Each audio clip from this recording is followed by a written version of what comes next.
Hello guys, today is day 17 of the 25 days 25 MCQ series. So total of 625 MCQs you will get, and these are from the static portions and 1 year old current affairs, from which a lot of questions are coming in the exams. So the latest current affairs and all these things are given already to all the enrolled students, and no more enrollment is there for 2021.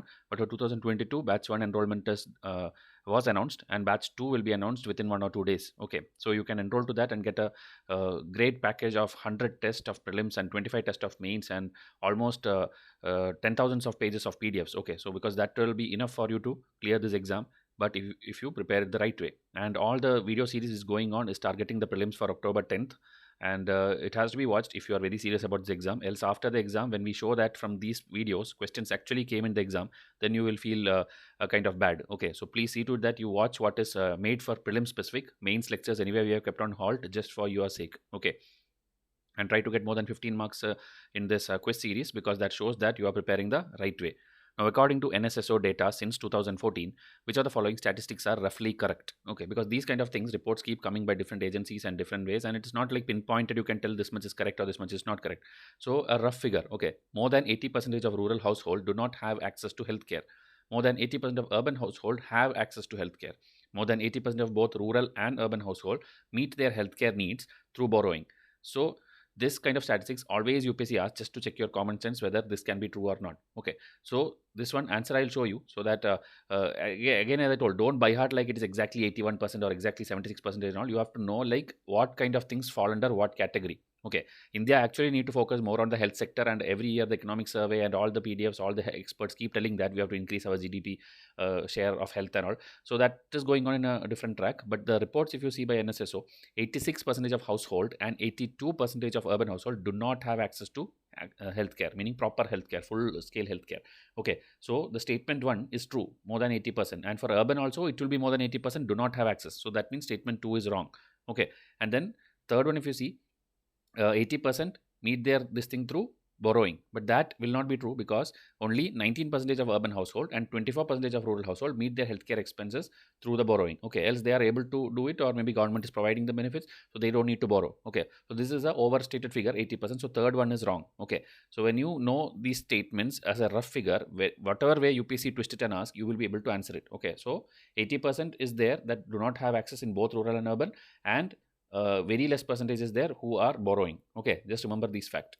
And around 17% of the population in the country spent minimum of 1/10 of their household budget to await health services. Okay, so it's again less than 20%. So if you basically use a number like 50%, 80% and all, it will be wrong. Now, Lebanon is in the news since last 2 years and many years before that also, but now it's too much in the news. So Lebanon is one of the most indebted countries in the world. That is actually true. Then Hezbollah movement in Lebanon is backed by Iran. That is also true. Always when whatever fight happens there in that side of the world, either Iran will be on one side and Saudi Arabia will be on the other side, and parallelly USA will be on one side, Russia will be on the other side, or Russia has this habit of helping both sides, because that whenever a war is happening, they can sell lot of missiles and military equipments, and that is how they make money. Okay, Russia and all is one of the largest sellers of military equipments. So whenever something is happening, they'll go and help both of them. Okay, so now if you see Lebanon crisis, Lebanon is currently the third most indebted country in the world, next to Japan and Greece. So if you know, Greece also a lot of economy related things are there that in various videos we have explained already. So Japan, Greece are like already indebted. Lebanon is the third country. Interest payment in the country consume almost half of the government revenues. Public sector wage increase in 2017 and increase in interest rates led to increased budget deficit. The post-war reconstruction in Lebanon led to the current financial problems. Okay, so Lebanon war, it happened in 2006. Okay, it's also called the Israel-Hezbollah war, which was a military conflict in northern Israel, Lebanon, and Golan Heights. You should know the map actually. Lebanon is on top and then Israel. So the north part of Israel obviously will be fighting with Lebanon, and Golan Heights is also there. It's also a disputed area, and UPSC already asked like Golan Heights is located where. Okay, it's like in that Central Asian part, you can tell. So go and find out this in the map. The principal parties of the war were Israel Defense Forces and the Hezbollah paramilitary forces. Okay, so there are around 18 different religions in Lebanon. That is the one reason, okay, for fighting. This includes for like 4 Muslims, 12 Christian, Judaism, and this Druze sect. Meaning, the religion itself, they'll have lot of sect. Okay, just because one country is a Muslim country doesn't mean they don't fight with each other. Just because it's a Christian country doesn't mean they don't fight. Within them itself, they have the Shia, Sunni, Ahmadiyya, and these things and all. So they have their own ideology. Some people should enter their mosque or this temple. They'll be fighting with each other. So okay, everywhere it's there. Okay, whether Hindu, Muslim, Christian, wherever it's religion, they will be fighting within their sect also. So the the three main political offices in the country, namely President, Prime Minister, and the Speaker of the Parliament, are divided based on religion. Okay, that is one problem there. They are the Christian, the Sunni Muslim, and Shia Muslim, meaning the president always will be from one particular religion, prime minister from a particular religion, speaker from a different religion, so that everybody feels they have their participation in the main parliament. Okay, so there are 128 parliament seats in the country, and they are divided between the Muslims and Christians equally. This huge religious diversity in the country makes it highly vulnerable and an easy target for interference by external powers. Okay, this divide and rule kind of thing and all, anybody can go and make a debate or fight between them. For instance, the Hezbollah movement in Lebanon is backed by Iran and is seen as the most powerful. The Lebanon, okay, is ranked 137 out of 180 countries on Transparency International's Corruption Perception Index. Okay, so this is also a UPSC question. Corruption Perception Index is released by Transparency International, and in that, Lebanon has a very poor rank. It's one of the most corrupt countries and most indebted countries. Okay, so these two statements you can just solve by this explanation itself, but more history you have to read for this mains exam. Which of the following are true about PRL, Advanced Radial Velocity Abu Sky Search? Okay, so short form, if you see PARAS, okay, Paris. So that is also in the news. It is India's exoplanet search mission. It is a futuristic space-based search device. Okay, so here if you see, the second statement is wrong because it's not space-based, it's a ground-based exoplanet search device. Okay, exoplanet means the planets outside the solar system. So we are searching that through this device, and that is located at Mount Abu, okay, in Western India. So it works at a resolution of this much and it has achieved this much accuracy. That is not very important, but it is a ground-based exoplanet search device in India's western side, okay, Mount Abu. It works on bright sun-like quiet stars. It uses thorium argon lamp for calibration. It is capable of detecting planets from M-type stars. So this is again a thing which maybe UPSC can ask. Like M-type stars are those stars whose luminosity is very less. Okay, and more than 75% of this in the solar system are M-type stars only. So those which are having low luminosity, that also can be detected. Okay, the planets around that can also be detected because planets will be always around stars. So that planets also can be detected using this Paras exoplanet search, ground-based search, which is there in the Mount Abu. Okay, and this Guru Shikhar, you know, it is the highest peak in Aravalli range, which is in Mount Abu. Okay, and this place is famous for Jaina temples, Hindu temples, and all white color, big temples will be there. So location wise, map wise, any type question can come. Okay, you should know that Gujarat, Aravalli, and what all states it passes through, what is the highest peak there. So minimum geography try to study so that we can answer any question. Now, which are the following are true about Foreign Contribution Regulation Act or FCRA Act 2010. Okay, this act was actually amended in 2020. So this third statement is true. Recently amended in 2020. That is why this question is formed. Foreign funding of voluntary organization is under Ministry of External Affairs. It is not External Affairs. It is Ministry of Home Affairs. So one is also wrong. So directly you will get the answer as 2, 3 only because one is gone.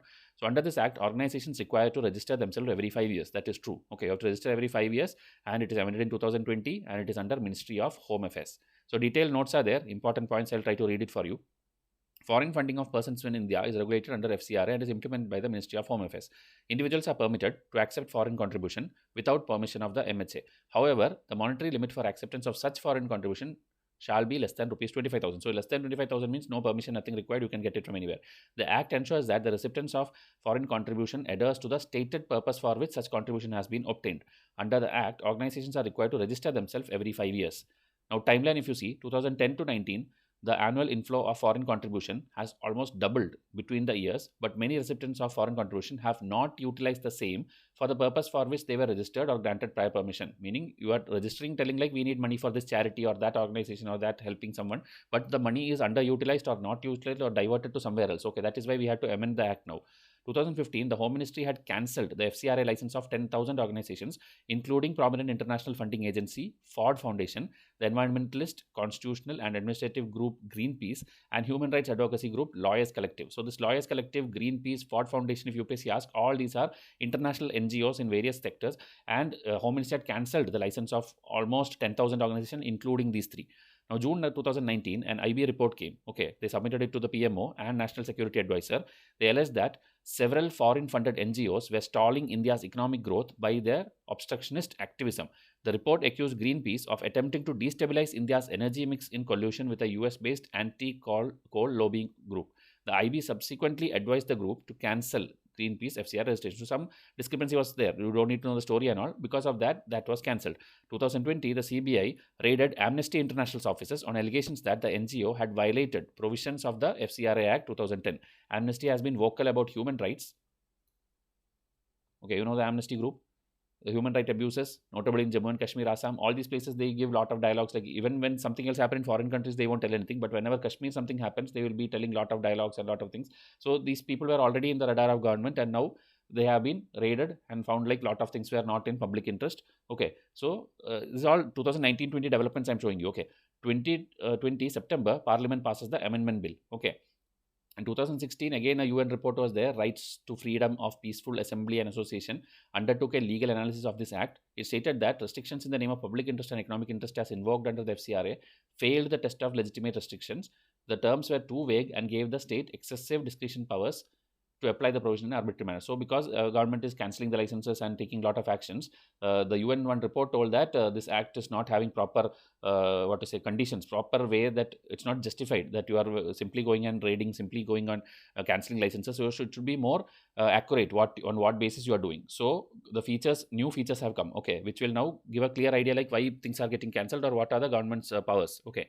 So, prohibition to accept foreign contribution, okay. So public servants cannot get it. Public servants and any other government officers, they cannot get it anything during their public duty. Okay, so like that, this you pause and read, but just the headings I'll tell you. So transfer of foreign contribution, meaning you register, you get the money, but after getting, you cannot transfer here and there. Okay, you have registered for the thing, so use it for that purpose. So no transferring within after getting it. Aadhaar for registration. Aadhaar is made mandatory. So this kind of UPC statements will come in the latest amendment. Aadhaar is being made mandatory.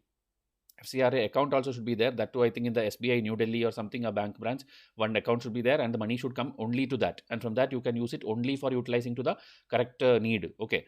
Then restriction in utilization of foreign contribution. Okay. As I told, you can use it only for the purpose for which it is required. Reduction in use of foreign contribution for administrative purposes. Okay. Not more than 20% of these foreign funds received could be defrayed for administrative expenses, because people will tell like we have to maintain our offices, we have to maintain our give salary to our people who are working with us. So like that, you will simply divert a lot of money. So more than 20%, that cannot be done. Okay. Earlier the limit was 50%. Now it is made 20%, meaning remaining 80% you use for the actual purpose, 20% for maintaining the salary and all. Surrender of certificate. The bill allows the central government to permit a person to surrender their registration or certificate, meaning you don't want to do it anymore. Now stop it. That also you can do.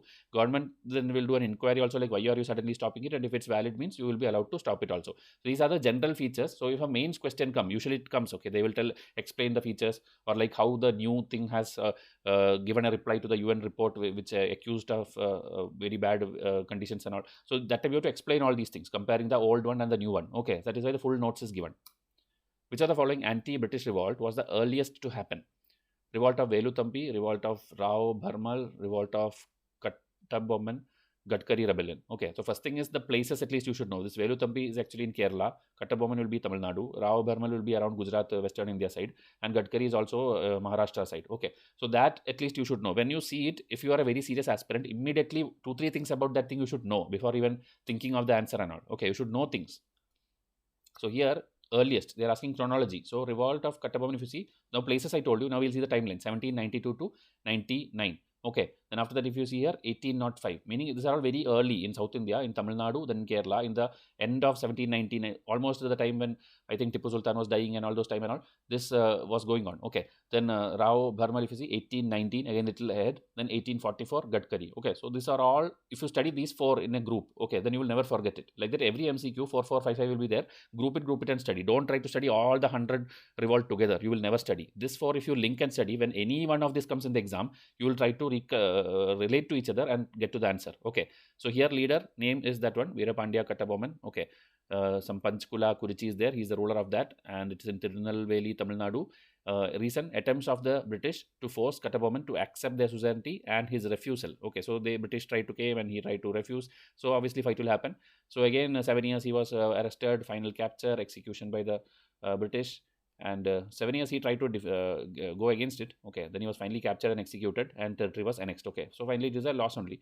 And then here also Travancore, Kerala, if you see, financial burden imposed on the state by British through the subsidiary system. You know, subsidiary alliance and all came.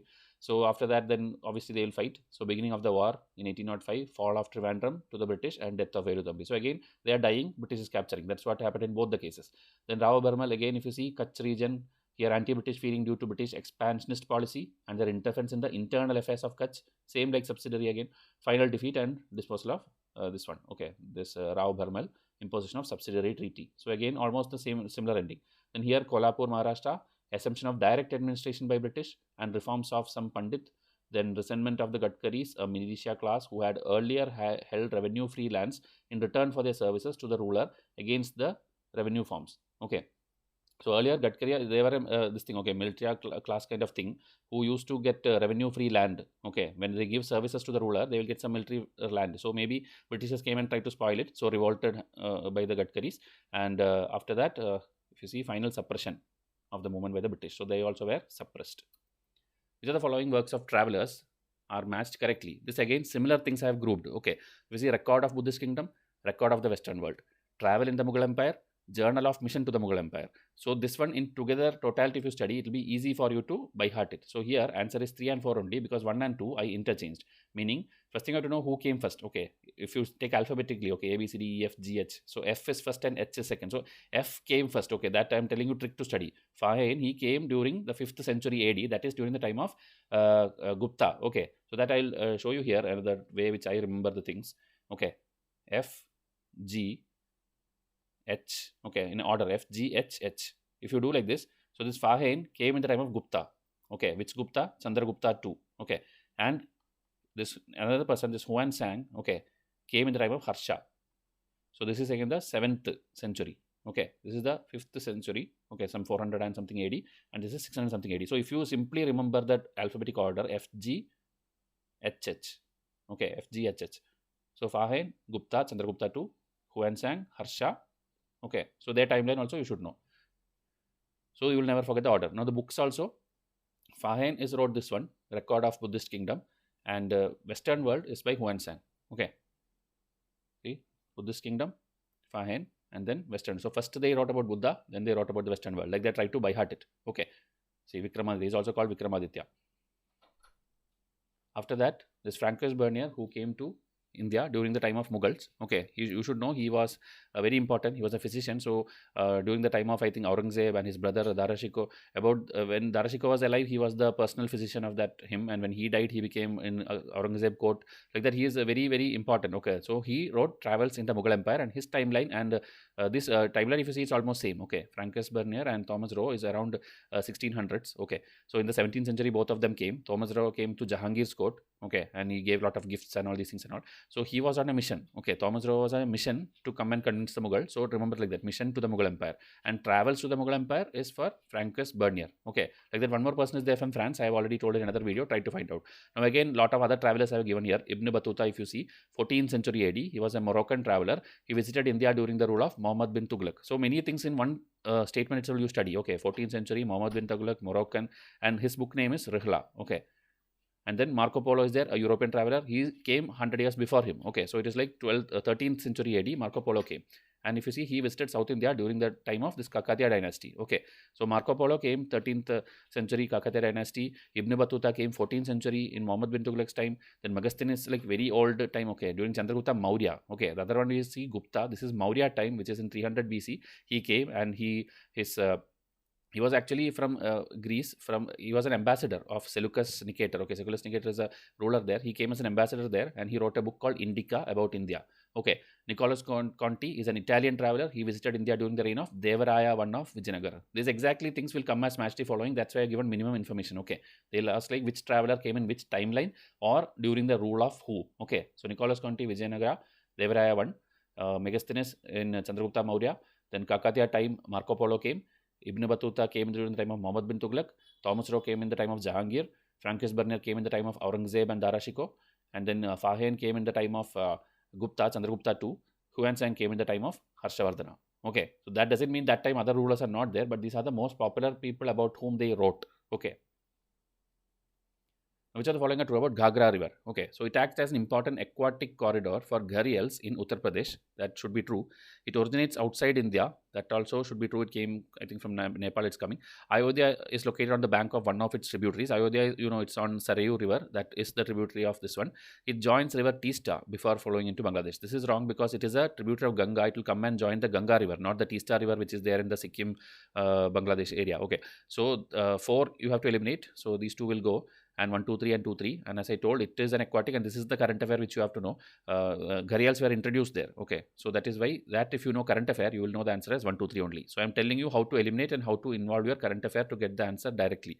So Gagra River is an important aquatic corridor for gharials true. Its source is near this Gurla Mandata peak south of Mansarovar in Tibet. So somewhere near Tibet region it is starting, and in western Nepal it is called Karnali. Okay, so it starts from Tibet. It is called Karnali in Nepal. It comes as Gagra into India, and it has Sarda, Saryu, and Rapti as its tributaries. Out of which Saryu only we know Ayodhya is there, and this it will join the Ganga River.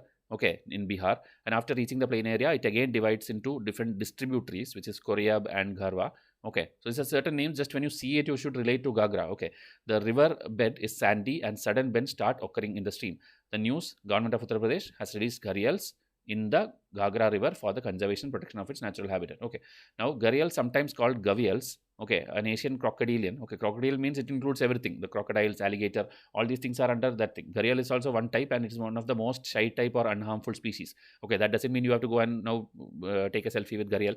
It is going to hurt you anyway. So in comparison, okay, it is more shy, and that is why it is critically endangered also, because people hunt it or kill it, and it is more easy to kill. Okay, so gharials have to be protected. Okay, in Chambal region we already have a big place sanctuary where it's protected. Okay, so it is there in the fresh waters of northern part of India, and it prefers sandbanks, and the population of this thing is a good indicator of clean water, meaning it will be mostly there in clean water. Primary habitat as a whole, Chambal River, okay, which is there in the Vindhyan mountain region. Okay, it's actually a tri-junction, if you see, of Rajasthan, Madhya Pradesh and Uttar Pradesh. It is the place which UPSC already asked, like what is the natural home of gharials. UPSC asked already, it should be Chambal sanctuary. Okay, and as I told, in Lucknow, UP and all, it is being introduced and trying to be protected. And if you see the IUCN status, gharial is critically endangered, mugger crocodile is vulnerable, and saltwater crocodile is least concerned. And one more interesting fact is, all these three are together found only in one state in India, and that is Orissa. Okay, that is also a popular thing which UPSC can ask you. Okay, there are crocodilians. It include crocodile, alligator, caimans. All these are that family. Gharial is one of them. Okay. Now, which are the following are true about Invest India? It recently completed 25 years. So whenever this kind of year comes, 90% will be wrong. It should be wrong because I think Invest India came only in 2009 or 10. Okay, so this is wrong. So eliminate one, you will directly get the answer as 2, 3 only. It is a non-profit venture under Ministry of Commerce. That is correct. It actively works with several Indian states to build capacity as well as bring in global best practices in investment targeting. So that's a very straightforward sentence. So that's also true. So only thing here, confusion will come in exam hall. If you need an extra mark and if you are not knowing anything else, go for this, eliminate it. Okay, because numbers 99% it will be wrong.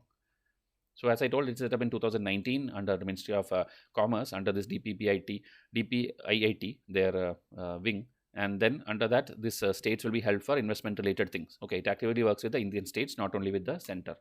Now, Asian Elephant Specialist Group is a network under IUCN. That is actually true. Elephant census in India is conducted once in 4 years. This is wrong because elephant census is conducted 5 years. Okay, this one very interesting thing I'll tell you. Rhino census, I think it happens 3 years. Tiger census happens every 4 years. Elephant census happens every 5 years, and our human census happens around 10 years. Okay, this I think this is the correct number only. Just still go and confirm it. So if you study it together, then you will never forget it. Okay. So one only elephant census, as I told, 5 years. Previously conducted in 2017. So in 2022 again it will happen. And according to census, around 30,000 elephants we have. South India alone has this many. Okay, and I think Karnataka is the highest. So that last year's question, last year UPSC made a statement like Assam has the highest number of elephants, and that was a wrong statement. Answer key anyway will come out this week, but go and confirm. Okay, and Project Elephant is there, which is launched in 1992, and IUCN has this group, Asian Elephant Specialist Group. Okay, and they release a report also, Gaja. Okay, Gaja is a journal of their that IUCN's body. Okay, it's a network of specialists that are concerned with the study, management, monitoring, conservation, everything of Asian elephants alone. Okay, it aims to promote long-term conservation of Asia's elephant, and it is part of something called Species Survival Commission. So again, if UPSC asks Species Survival Commission, see the news is related to IUCN. Okay, and they have under that elephant-specific specialist group. Okay, and they release a report called Gaja.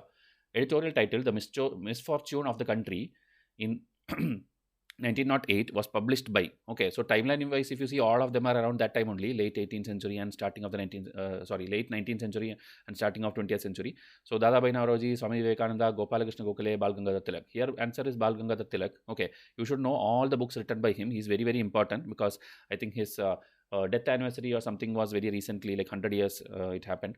So Tilak had two main things. One is Kesari and one is Maratha. Okay, so Kesari is in Marathi language, Maratha is in English language. This in my 2017 Spectrum lectures I have taught you multiple times. So here we see the papers criticized many aspects of British rule and called for a rejuvenation of India's national life.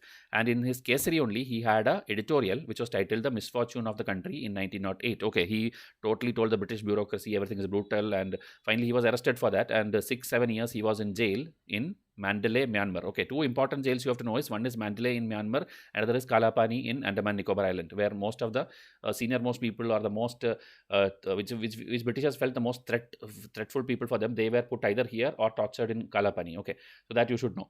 So here he also wrote in the jail Bhagavad Gita's commentary, okay, which is called Bhagavad Gita Rahasya. Okay, in Hindi or English it's called like that, or in Marathi it is called Gita Rahasya. So Gita Rahasya, Bhagavad Gita Rahasya, Kesari, Maratha, Misfortune of the Country, everything is Bal Gangadhar Tilak. Okay, and also he published several other books which I took from Wikipedia. If you see this, Orion is there, then Antiquities of the Vedas, then Arctic Home in the Vedas. Okay, so these are very good names which UPSC can pick up. Okay, any year, maybe this year or next year, any year they'll ask. So this one answer is enough to solve any question which comes in future about Bal Gangadhar Tilak's as an author, whatever he wrote. Okay.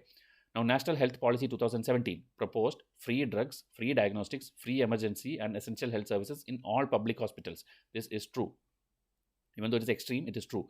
NSP 2017 aims to increase life expectancy at the birth to 70 by 2025. This number, as I told, 90% will be wrong, but in this case, it is correct. Okay, it is 67.5 now, I think, and we are going to raise it to 70 by 2025, so it's true.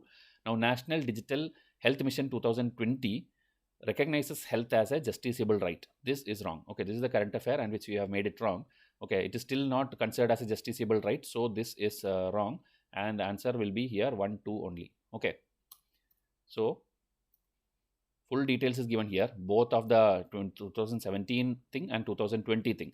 So here you just pause and see whatever I explained is the most important points. If you see, this is the free thing and this is the raising from 67.5 to 70. Okay, and there are many other things also, like infant mortality we should bring down to 28 by 2019, child mortality under 5 by into 23 by 2025. Okay, it's a different years, so it's very difficult to by heart. Okay, so UPSC I don't think will trouble you, but still have a glance through it because the exam is very near. Even if you by heart it now, you will remember it after 1 week also. Okay, then here this HIV target is there, which is called 90-90-90. Okay, the UPSC likes asking these kind of things. Okay, meaning 90% of the people living with HIV should know that they should know their HIV status. Okay, and 90% of the ones who are now diagnosed, they should receive this antiretroviral therapy, and 90% of those who receive that therapy should have like viral suppression. Okay, so that is the 90-90-90 thing, which is a United Nations thing. Okay, so you should know this. What is the, if UPSC ask what is 90-90 thing related to, it is HIV detection and treating. Okay. And again, as I told, see in my August 2020 current affair PDF, full details are there about National Digital Health Mission. Now it's again important because yesterday only Prime Minister has announced the Ayushman Digital Health Card Mission, meaning every one of you now can get a digital health card. Okay, that health card you can download it. The link is there. Go and fill in your details and you can download. So that one card alone will have all your health related things. So whenever you go anywhere, the hospital can simply take that Aadhaar card or the health card and swipe it and check your entire details. Okay, like what is your prehistory, what is your insurance claims, everything will be there in that. Okay, so this becomes important. So as I told, it's not recognizing health as a justiciable right. Okay, and health as a right from the draft of 2015 was mentioned, but it is not made. Okay, and then this privacy concerns and all people has, like my personal health related things and all getting leaked and all. So that kind of things, very basic things are mentioned here. Remaining is there in my August current affair. Okay. Now, which are the following Arunachal Pradesh tribes are matched correctly? So here, first thing itself, question teaches you something like these three are Arunachal Pradesh tribes. Okay, Galos tribe, Adi tribe, and Nishi tribe. So this one is again easy to by heart. If you see Nishi Nyokum, okay, Adi Solong, Galos Mopin, and these three are all matched correctly. And it was once asked by UPSC long back in a different format. So I wanted you to teach the same thing. Okay, because what if they repeat again? Okay, so please try to see that Galos Mopin, Adi Solong, Nishi, Nokum are the festivals, and one paragraph I have given about everything. If you see, they have a pauper dance also. In COVID-19 time, they could not perform the rituals and also it was in news. So Galos, Mopin festival and pauper dance. Okay, then Adi tribe, as I told, Solong. And here one more thing is there, Solung and Aran. Okay, and both involves hurting the animals actually. Solung is like harvesting festivals where animal sacrifice is happening, and Arun means actually the male members go for a hunting festival. So both ways animals are getting hurt. Okay, so Solung, Aran for the Adi tribe. Now Nishi tribe, if you see, They are also called as Bangni, and Nyokum is their festival. Okay, festival in which all the gods are invited from the universe. Every god is invited in a particular time to a particular place. So like this, when something unique happens, no, UPSC has a tendency to ask about this. Okay, rest everything will be same. Like they are like having this kind of what to say, population numbers. They have a tribal thing, the bamboo cultivation. They go for hunting. Then they'll have a slash and burn agriculture. This will be 90% common for almost everyone. Okay, so just by heart whatever I have highlighted: Gallows, Mopin, Popper, Adi, Solung, Aran, and here Nishi, Nyokum, Bangni. Okay. In India, safeguard duties were implemented against solar equipment imported from China and Malaysia. Okay, this is true. The process involved in solar cell manufacturing is complicated. That is also true. Majority of rooftop solar power in India is at its residential property. It's not in residential property, it's in industry sector or any other public things. Okay, like you would have seen, like railway stations are getting solar, rooftop solar, or industry offices are getting rooftop solar. So this is not in residential property. So eliminate 3 and directly you get the answer. UPSC every year will give the questions like this only. Apply your common sense and eliminate the most bizarre kind of statement and you will directly come to the answer. Okay. So yesterday already a detailed question about anti-dumping duty and zeroing methodology I explained. If you have not watched it, it's a big loss for you because for mains also it's important. So sudden increase in import as a result of the trade liberalization can put strain on domestic industry. Okay, meaning for simply showing like you are very liberal, you will sometimes tell, okay, we are allowing imports from everywhere. But suddenly when it import is coming, what will happen? The domestic people will get hurt because now all the cheap toys, cheap batteries, mobile phones, everything will come here. Domestic industry cannot survive. So we need a safeguard, and a WTO allows for such a safeguard duty. Okay, meaning you can put some duty for such things. You increase the import, but put a duty price also, so that with that tax now it will look competitive, meaning the domestic people can get a time, okay, a little timeline where you say temporarily while they adjust in order to become more competitive with the foreign producers. Okay, so if you see different things about solar energy, questions have already come. 2016 there was a question like a domestic net requirement or something. Okay, domestic something like that was in news related to what? At that time answer was solar cell manufacturing. Okay, because to prepare the solar cell and all we need lot of components, lot of semiconductor wafers and many things we need. So these things are like coming from USA and other places. But India made a rule like, okay, we will take everything from domestic. Okay, domestic net requirement. That USA then did not like. USA told this is like the trade distortion. You are not allowing our things to be exported from here. You are not buying our things. So it was a big problem in WTO and fight was going on. Okay, so that was already asked by UPSC. So again they can ask. Okay, so solar cell is a complicated thing, and the technology keeps upgrading every 8 to 10 months. And rooftop solar, as I told, it's commercial or industrial. 70% is commercial or industrial. Okay, now steps taken to reduce the import of solar equipment. There is a proposal awaiting from Government of India to levy basic custom duty. Okay, so that we can reduce the import. Then the government department institutions were brought under the ruling that they have to purchase only domestically manufactured solar cell. Okay, this kind of things were there. 5% interest subvention scheme was given. Okay, so when you buy these things and all, you will get interest benefits from the government. Safeguard duties were implemented against solar equipment imported from China and Malaysia. This is what we put in the question. So these are the steps taken to reduce the import of solar equipment. For mains also you can list down the same points. Which of the following are true? Corals are made of genetically identified organisms called polyps. Okay, that is actually true. Corals and algae have a mutualistic relationship. That's also true. Only then they can survive. Nitrogen fixation is responsible for the unique and beautiful colors of coral. Nitrogen fixation has nothing to do here. It is the algae's different color which gives its color. So statement 3 you can eliminate. So this option will go. Now it's like 1, 2 and 1, 2, 4. So first statement you have to read. India has coral reefs in more than 2 unique locations. That is also true. Okay, because we have in Lakshadweep, we have in Andaman, we have in Gulf of Mannar. It's all in the south only. And then we have in Gulf of Kutch in Gujarat also. Okay, so if you see here the same thing, explanation, zooxanthellae. Zooxanthellae is the algae. Okay, so that it can actually do photosynthesis and all. And whatever it needs for photosynthesis compounds is provided by the coral. Okay, the coral polyps. Okay, so polyps will give this. Even yesterday another question I showed you regarding this, okay, where artificially the calcium carbonate structures can be made, okay, by biorock technology. Okay, yesterday's MCQ it was biorock technology. We give current into the water and the minerals all will come and crystallize and it will form a rock or polyp kind of thing. And on top of that these corals can grow. Okay, this zooxanthellae algae can grow, and because of that only this unique coloring is there. Okay, and another UPSC question last year 2018, like what is called the rainforest of the sea? It is the corals. Okay, and in 4 locations as I told it is there, Andaman, Lakshadweep, Gulf of Mannar and Gulf of Kutch, and they are threatened by climate change. Okay, and acidification also happens. Okay, when chemicals and all these things goes, it will be there, and there are anthropogenic factors by humans, overfishing and population. So many things are there which is threat. In Australia also, Great Barrier Reef, everywhere problems are there, and we are trying to restore them. Okay. Now, Debt Recovery Tribunal and Insolvency and Bankruptcy Code, about which also already UPSC have asked a question in 2017. Okay, so DRT has jurisdiction over individuals and partnership firms other than limited liability partnership. You know, when companies form, there are different types of company: private limited company, limited liability, or public company. There are many things. So this DRT, there are two types of tribunal. One is a debt recovery tribunal, then there will be the company law tribunal, this one. Okay, National Company Law Tribunal. So DRT has the jurisdiction of individuals, is correct, and many partnership firms, it is also correct, other than this one. Okay, and this other than this one, where it will be under the jurisdiction of National Company Law Tribunal. Okay, so it will be for all the corporate related insolvency, this one will be the adjudicating authority. So this will be true, this also will be true. Then IBC proposed a paradigm shift from the existing debtor in possession to a creditor in control, meaning the one who is giving the credit now, they are more in control. That's also true. Okay, earlier we could not control it, and a lot of NPA issue and lot of things are happening, but now the people, creditors, are in control after this scheme came. So all three are true. Okay, like this, simply read it.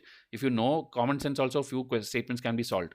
Okay, so here the full detailing again is given of the Insolvency and Bankruptcy Code. Okay, before that, you know, this also was a UPSC question, like SARFAESI in news is related to what? It is related to the insolvency proceedings only. Okay, like how to help a bank from recovering lot of things. Okay, so many things were there. Now IBC is trying to merge many things together and then subsume many things together. So that is the best thing. Okay, and it has changed the debtor-creditor relationship. Okay, in the last 3 years, many cases have been solved, and many, you know, the people who run away from the country also, their things are getting captured, they're getting auctioned, and we are recovering all the money. Okay, so even they run away, only thing is they are not put in jail, but all the money is getting recovered, even 10 times more than what they made the loss. That also we are getting from these people. Okay, so as I told, all the company related things will be under Company Law Tribunal, all the individual and other partnership firms will be under Debt Recovery Tribunal, and there is this Bankruptcy Board of India. Okay, IBBI. Okay, they have 10 members who are members from Ministry of Finance, Ministry of Law, and also from RBI. Then there is insolvency professionals under this who will manage all these things, and there is information utility. This is only OPSC question it was. Information utility is actually the like a place where everything is there. All the information about all the bankers, how much loan is given out, what is their credit ratings, whether they are capable, whether they'll default. All this information will be there in this information utility, and these are the personnel. Okay, and IBC proposed a paradigm shift from debtor in possession to creditor in control. Okay, so they are consolidating all existing laws and aims to resolve this thing in a time-bound manner. This also, it looks complicated, but it's very easy. Okay, like if you see 180 days, okay, for a company, 180 days, they are trying to finish off the things, okay, the proceedings, and sometimes it will be extended by half of the time, meaning 180 plus half of it is 90. 180 plus 90 is 270. Okay, and for other startup companies, because it's a smaller company, for it will be 90 days. Okay, instead of 180, 90 days, and then extendable by half of that, that is 45 days. So 90 plus 45. Here 180 plus 90 for company, here 90 plus 45 for startup. Okay, and there is this, as I told, insolvency professional is there. Okay, who will look through all these processes, and here again more details are there if you want to see IPs, what it is, information utility, what it is. It is same thing what I told. See, it's a repository, or here it's a professional who will take care of it. Okay, and NCLT for corporate insolvency. Then these are the objectives, very general things. Okay, 2020, if you see, Parliament passed the amendment bill, second amendment bill 2020. That is why it is again important. Okay, already even though question has come, they have amended it, so more new features are there given here. Just pause and see what are these features. But mains, it is more important. Okay, because they will ask you to explain all these clauses. So again, they would have just extended the timeline and all these things because COVID situation also came. So how to wind up the companies, like that, some features they have modified. Okay, now every union territory is administered by the president acting through an administrator appointed by him. That is true. Okay, there will be an administrator, there will be a chief commissioner, or in someone will be there. Okay, the lieutenant governor. These are all appointed by president. Now, the Parliament can make laws on any subject on all the three lists of union, state, and concurrent for the union territory. That is also true. Now, recent split of Jammu and Kashmir is the first time ever that a state in India has been split into union territories. That is also correct, because states have been split many times. Okay, like Madhya Pradesh was split, Bihar was split, Uttar Pradesh was split, but it is not into union territories. It is into different states. But now a state for the first time is broken into union territories. Okay, so here all three are true. So pause and see, because the first lieutenant governor was appointed, that is why it was in news. And Jammu and Kashmir is now developing, like AIMS is coming there, or IIMs are coming, IITs are coming, so many different things are coming. Okay, I think even the first flight from Jammu and Kashmir to Middle East for the first time has been approved by the Civil Aviation Ministry. So like that, many things are changing there. So it is always in the news, a question can be expected from Jammu and Kashmir. Please pause and read. This is the static part and this is the dynamic part. Okay. Which are the following camouflage types are matched correctly? Okay, concealing coloration, disruptive coloration. The animals like chameleon, and many people have the ability to change their color also. That is one type. And some people have naturally colors or spots or stripes that they can go in between the plants and all and hide easily. Okay, so actually this one is zebra. This is interchanged. Okay, this disruptive is zebra. Zebra, that black and white stripes are there. So what happens is when 10-15 zebras stand together, it will be like a huge single mass of thing. So when a lion or someone sees it from far away, it will fear to attack it because it thinks like it is a very big animal, we cannot attack it. Okay, that's how the animal psychology works. Okay, then concealing coloration, it is like polar bear, the white color skin and the white color eyes, so it can naturally hide, it's concealed. Okay, so that is concealing coloration.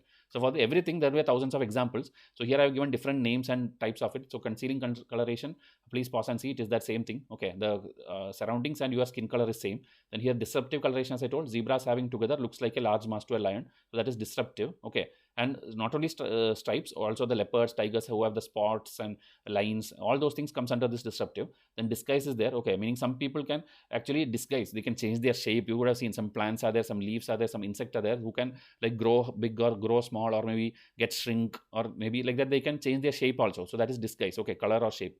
Then camouflage definition, basic things are given here. Okay, what is a camouflage? Like a chameleon changes its color, or hiding, or the military people, we have camouflage kind of uniform so that you can hide. So basic definitions of what is a camouflage. Okay, it can be in two ways, with the help of pigment or with physical structure. Meaning you have pigment which helps you change the color, or you can change the physical structure itself. Okay, if it is octopus and all, it can also change the color, it can change the structure. Okay, so polar bear, different examples. These are just examples and basic environment. So please pause and see. Mimicry is there, people can make different sound and all, and maybe scare this thing, and it applies to both prey and predator. Okay, it's not like only the zebra can do, the lion, maybe the attacking one also will have some features like that. Okay, so both the prey and predator can do mimicry, disguise, and all these things. And there is some term which is very important, aposematism. Okay, it is actually the appearance of an animal that warns the predator that the animal is toxic. Okay, meaning a foul smell is coming, or a foul taste will be there when you go and attack it. So that feature is called aposematism. Okay, bioluminescence, this fireflies and all, it can chemical reaction will be there in its abdomen and light will come, so that is bioluminescence. Okay, all similar terms, I just put it together. Then industrial melanism is actually man-made thing. Okay, meaning because of industrial evolution everywhere, the natural places which are green and all are turning black or brown. Okay, so the animals by default will be like in nature existing to camouflage into the green border, green environment. But because of this thing, now animals has to adapt to it, animals have to change. Okay, so that is called micro evolution due to the changes in the species. Meaning now the surroundings are becoming black and brown, so you animals also have to adopt it. So generation after generation, animals also will now become brownish or blackish, and it can now adapt to the situation, and new camouflage techniques will come. Okay, that is called industrial melanism. So I hope all these terms are helpful. In one question I am giving you content of at least 10-15 questions. So this alone, that's why I'm telling, please enroll to our test series. If you are new to this channel, just enrolling my test series will teach you everything. Okay, we don't give any other separate materials. Our question itself will give you that much explanation that you are thorough with every subject. Okay, now which are the following are true about non-governmental organization, NGO? Okay, worldwide the term NGO is used to describe a body that is neither part of a government nor a conventional for-profit business organization. NGOs are helpful in implementing government schemes at the grassroots. NGOs cannot be registered under any society or religious act. This is a blunder. Okay, most of the NGOs are under many society act and religious act only. So eliminate 3 and you get the answer. Okay, 1 and 2. So again, what is NGO? Helping in the schemes. Basic details. Okay, how many NGOs and that funding, FCRA we already discussed another question. Okay, so that also combine that question, this question, and make notes. Cold seeps ecosystem. They are basically marine ecosystems. Hydrocarbon rich fluid seepage occur here. It cannot support endemic species. That also will be true, false again. So again, I think answer will be 1 and 2 only. Eliminate 3. Okay, eliminate 3 and get the answer. So cold seep is nothing but the place where in the ocean floor where lot of hydrocarbon things are there, meaning hydrocarbon rich things like methane are there, hydrogen sulfate thing these are all there, and so it will be like chemically a reactive kind of area, and it will cause all the ocean acidification and all those things. And 90% it will be there in places where tectonic activity is there, meaning there are fissures and cracks are there, and from there this seepage is there, and there are a lot of endemic species there. So just a terminology you wanted to study, cold seep ecosystem, where all these things are there. And this term also, icite is a hydrous calcium carbonate. Okay, it is associated there with the cold seep region. Okay, so here animals are there, minerals are there, many things are there. So just terminology I want to teach you, and these are just the Wikipedia kind of knowledge, okay, which is put here. So if you want, pause and see, but whatever is given here in statement, this alone is sufficient to solve. Okay, UPSC may not ask beyond that. There's again more things about Arctic and all. In Arctic regions already there are two extreme climate of cold. Okay, so they're telling two extreme environment. One is the physical extreme because of the cold, and another is because of the chemical extreme because of this hydrocarbon things. Okay, so there will be difference in the animals which evolved here, one type and here another type. So that stories they have told here. 2019 it was in news because in Indian Ocean, okay, in Indian EEZ for the first time there is a cold seep ecosystem discovered. Okay, so that also UPSC asked like whether it exists. Yes, it exists. Okay, and there are seep sites located in Krishna Godavari at the water depth of this much. Okay, so there are also gas flares and water columns are all there. So it is there in Indian river system also, Indian ocean system also it is discovered. So that is why this becomes important. Now, animal sports, you know, Jallikattu, Tamil Nadu, everybody will know. Okay, animal sport. And here, Kambala is actually Karnataka, so this is wrong. And Kalaputtu is actually Kerala, so this is also wrong. So answer will become 3 only. So these are GK questions. Okay, just by heart this. Kambala is an annual buffalo race in Karnataka. Kalaputtu is in paddy field of Kerala. Jallikattu is in Tamil Nadu. Okay. Production linked incentive scheme seen in the news is related to Ministry of what? So production linked incentive scheme. Okay, this again for electronics it should be, because a lot of schemes were there announced. If you see here 2020 news, the production linked scheme for large electronics manufacturing, then electronic components and semiconductor, and electronic manufacturing clusters, all three were announced. 48,000 crore scheme was there. So that is why it is asked. And here if you see, it is like you give incentive based on your production, meaning you generate or like if you see for incentive of 4 to 6% on incremental sales over base year, meaning you produce this much thing and you will get more incentive. So that way you will be again motivated to make more and more produce more and more things. So if you see, there are estimates that 30 to 45% by 2025 additional mobile phone manufacturing will be there, 20 to 25% additional jobs will be made. So it's a very good scheme. Okay, and it's not like one scheme for like production limb scheme 1.0, 2.0, 3.0 like that. For different sectors also now it has come, but starting it came for electronics and IT. Okay, so you see, attract 1 lakh crore investment, boost the local electronic manufacturing, 10 lakh crore potential revenue, and 20 lakh jobs. So these are all for mains. Okay, you can list down all these points. Recently, an elephant task force was set up in India for the first time. That is wrong. It's not first time. Long back it was there. Gaja securing the future for elephants in India is a report published by Wildlife Crime Control Bureau. It is not Wildlife Control Bureau. It is actually this task force only gave this report. So both are wrong, and neither one or two is true. Okay. So 2010 task force is there. Now 10 years it got completed, right? See, 10 years that report task force completed. That is why it is in news. And they gave this report, Gaja. Okay, like human elephant conflict is there, a lot of problems are there. So like that, they were even telling like there should be a statutory body, like you know, tiger, there is National Tiger Conservation Authority, like that National Elephant Conservation Authority should be there, but till now it has not come. Okay, so they are telling this kind of thing should come in state level, national level and all. So just that report. Okay, because it is 10 years completion, I made this MCQ. Breath Life campaign was seen in news recently. Who among the following is not involved? Okay, so Breath Life, with this common sense, if you apply itself, okay, life means World Health Organization should be there, clean and air, okay, climate clean air, okay, then UNEP environment. So these three are there, but this economics has nothing to do with this. Okay, so which of the following is not involved? This is the answer. Economics Intelligence Unit is not involved. So again, pause and see. It is just a thing started in 2016, a joint campaign by all these three ABC, these three things together started it.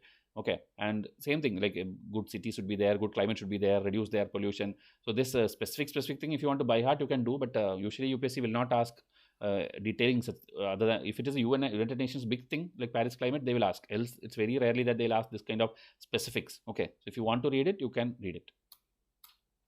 No More 50 campaign seen in news is related to what? Okay, so No More 15 is actually animal protection. Okay, because in prevention of cruelty of animals, you know, there's an act we have. Inside that, there's only 50 rupee fine. Okay, for hurting animals or something, there's only 50 rupee fine. So that it should be no more 50. It should be increased. That kind of one campaign was going on. So it's a straightforward GK kind of one current affair. Okay.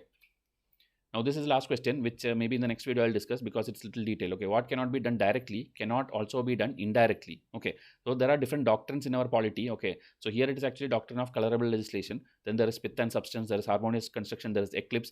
It's a very like detailed topic. A separate video need to be done to explain everything. If you want, you can pause and take the screenshot. This is the screen number 1, screen number 2, This is screen number 3, this is screen number 4 and 5. Okay, so those 5 things you can take screenshot and then maybe read through it. But if I have time, I will do it in a separate video. I'll explain. Okay, it's very simple, it's self-explanatory. All the explanations are given very clearly. Okay, so this alone, if you read this answer, you will get this question's answer. You will get why is it called doctrine of colorable legislation. Okay, doctrine is nothing but it's like a principle. Okay, rule, principle, theory, something which somebody has given based on some judgment. Okay, so this one, what cannot be done directly cannot be done indirectly also. Just meaning like if center doesn't have power to make a rule on something, then indirectly also you should not come with some law like, okay, we have a loophole, we can come and make a law for the state. Okay, so that is what is it meaning. Okay, colorable legislation. So I'll wind up this video. You subscribe to the channel and I'll come with tomorrow's episode. Thank you and have a nice day.